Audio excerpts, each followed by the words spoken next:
Voici la revue de presse. Bonjour Marion Lagardère. Bonjour Patrick, bonjour Julie, bonjour à tous. Dans la presse ce matin, l'État et le droit en question. Oui, et les deux s'incarnant parfaitement dans le dossier Notre-Dame-des-Landes. Pour le Figaro, le constat est sans appel. L'autorité de l'État est en échec. La ligne rouge a été franchie, s'indigne Laurence de Charette dans son édito, parlant d'un impuissantement, un empêchement de l'État et visant explicitement le président. À quoi bon plaider en faveur d'un monde qui bouge ou encore braver Plenel et Bourdin si c'est pour reculer devant quelques factions gauchistes? Alors en page 2, on trouve une photo cocasse de zadistes déguisés face aux gendarmes ayant reçu l'ordre de ne pas réagir.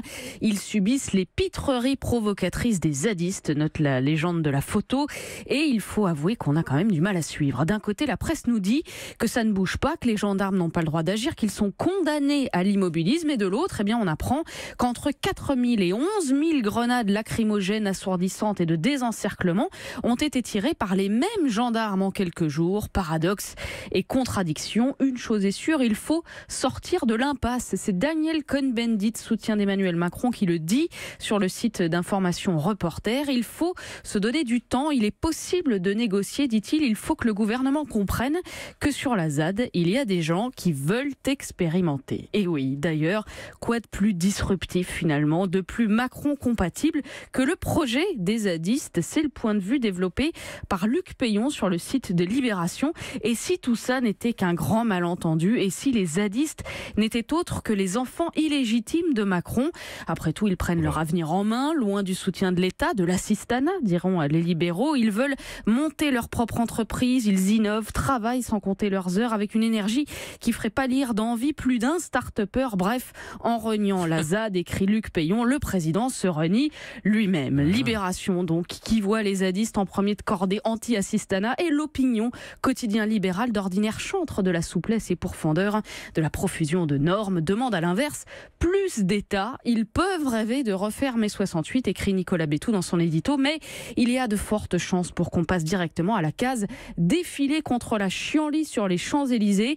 Ça ressemble à un appel quand même, si je ne m'abuse, mais bon, quand on connaît la suite, pas sûr que ce soit le scénario le plus apaisé. Effectivement, Marion. Et puis, puisqu'on parle de terre et de droit, Télérama s'intéresse cette semaine aux droits de propriété. En développant l'idée suivante, la propriété a ses limites. Interview de la juriste Sarah Vanuxem qui publie un livre intitulé La propriété de la terre et qui plaide pour qu'on adapte le droit à des temps plus écologiques. L'idée, ce serait de responsabiliser les propriétaires, d'inscrire dans la loi le fait que ce que l'on fait sur sa propriété, son jardin, son champ, sa forêt, a une incidence sur la vie de tous, ce qui parlera sans doute beaucoup aux zadistes et aux militants du Larzac, mais pas forcément à tout le monde. Et puis, toujours dans la catégorie Relançons le débat, l'hebdomadaire Le 1 pose une autre question. Faut-il sauver le service public? Au fond, qu'est-ce qui incarne plus l'État au quotidien que les services publics? Toute la difficulté étant de bien définir ce qui relève du service public.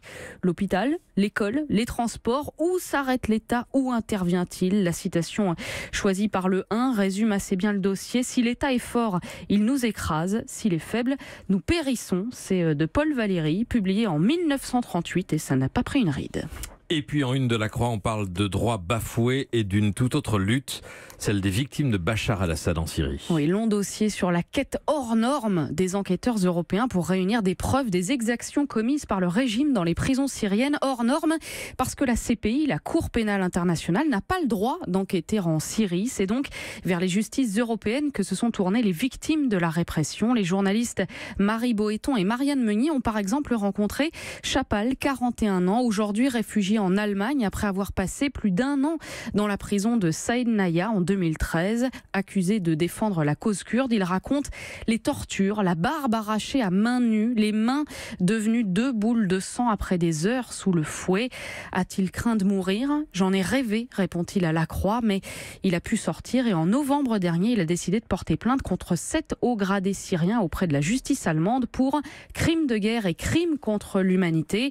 Tout comme Mariam, 65 45 ans, dont le fils est mort sous la torture en 2012. Elle vit aujourd'hui dans un centre pour réfugiés à Berlin et elle collecte des preuves pour la mémoire de mon fils, dit-elle, et puis pour témoigner de ce que j'ai vu là-bas. Myriam, qui n'a pas toujours vu, écrit le journal, ancienne adhérente du parti Baas, elle avait une autre idée du régime. Je savais pour la corruption, mais la torture, j'ignorais, dit-elle. C'est mon fils qui m'a ouvert les yeux. Une femme qui ne craint pas de donner son nom. Je n'ai pas peur. Je sais que ce que je fais est juste, conclut-elle. Au moins, nous aurons réuni les preuves et qui sait, Bachar sera peut-être jugé un jour. Voilà, témoignage de ces chasseurs de preuves qui ont choisi l'arme du droit contre les crimes de guerre. C'est une longue enquête de 7 pages à lire dans La Croix. Et c'est même à lire en priorité ce matin. Enfin, au milieu de tout ça, a-t-on encore le droit de râler, Marion ? Et oui, parce que force est de constater quand même que la question fleurit dans nos journaux où l'on vous conseille surtout de ne plus ronchonner. Le magazine Cosmopolitan l'affirme, moins on se plaint, mieux on se porte. Parole de psy, se plaindre sans arrêt peut littéralement vous tuer à petit feu. Alors ça, c'est dans Cosmo, mais il y a aussi le très sérieux hebdomadaire Vraiment et son dossier, c'est décidé, j'arrête de râler, où l'on vous donne des pistes pour cesser de chercher des coupables à tout, parce que c'est un fait, la propension à voir tout en noir revient trop souvent en consultation, dixit une psychologue lyonnaise. Certains pourtant s'en sortent. Témoignage d'une râleuse repentie, Oriane, qui transforme désormais tous ses soucis en opportunités.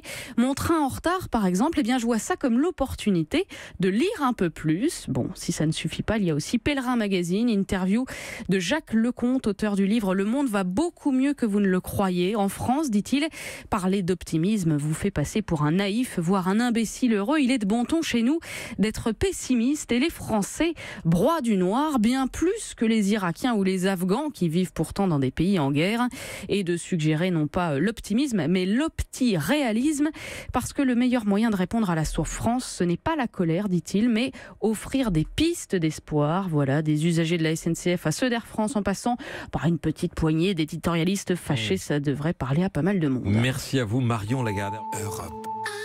Europe 1.